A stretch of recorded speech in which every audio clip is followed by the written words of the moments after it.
Nëse deri dje në pushtet në Shtetet e Bashkuara të Amerikës ishin të majtët demokratët dhe Edi Rama ka një marrëdhënie personal për t'u admiruar me ta, qofse kujtohemi në dasmën e Alex Sorosit, aty ishin Clintonët, Obamat, Kamala Harris dhe...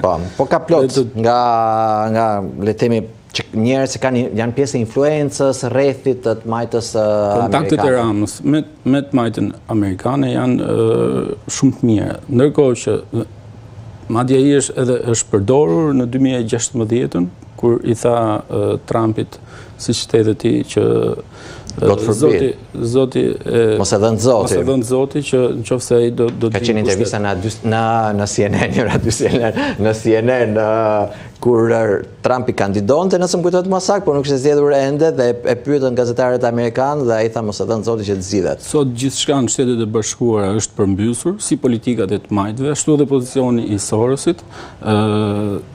Trumpi është rikthyer me një ndjenjë gati hakmarrëse, siç e përshkruajnë mediat amerikane, ndaj gjithë atyre që në 4 vjeçarin kur ai nuk ishte president e ndoqën penalisht etj. Dhe Shqipëria e ka humbur këtë pozicion të privilegjuar që kishte në raport me Shtetet e Bashkuara të Amerikës, pikërisht për shkak të ndryshimit të administratës atje. Unë nuk besoj, po të rikthehemi tani te fakti që Shqipëria Rama është i ftuar në bordin e paqes në Gaza. Absolutisht ky lloj triumfi me cilin Edi Rama e ka shpallur gjithë këtë ftesë, ndërkohë që e ka shitur si një vlerësim personal. Ishte i hapur fare ky mesazh që përcillej me faktet tregojnë se atje do të jenë disa 10 lider botror të ftuar në bordin e paqes, në momentin që do zhvillohet një ceremoni etj.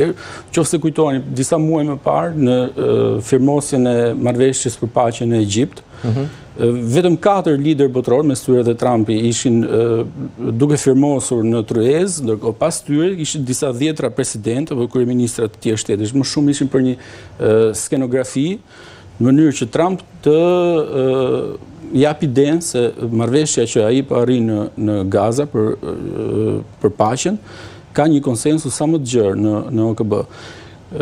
Mendoj që edhe pozicioni i Ramës vetë dhe i Shqipërisë atje është në këtë sens, pra do të jetë pjesë e një skenografie, nuk është se Shqipëria do të shkojë në kur të firmoset një marrëveshje apo do të marrë një rol përsipër, siç thotë Edi Rama, të paimagjinuar shumë kohë më parë, me plot dinjitet etj.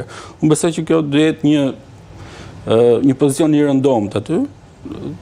Maksimumi do të që mund të jetë gati një OKB paralele, nëse do të mbetet për tu parë, nëse do të jetë vërtet kështu, po duket se Trumpi synon në vetvete të nëse do të jetë një OKB paralele e para dhe duhet parë dhe qëndrimi që mbajnë dhe disa aleat tjerë të Shqipërisë që mund t'i shkaktojë probleme pastaj zotit Rama, siç është Turqia, secili është qëndrimi i saj që do të ketë në lidhje me këtë nismë të Trumpit.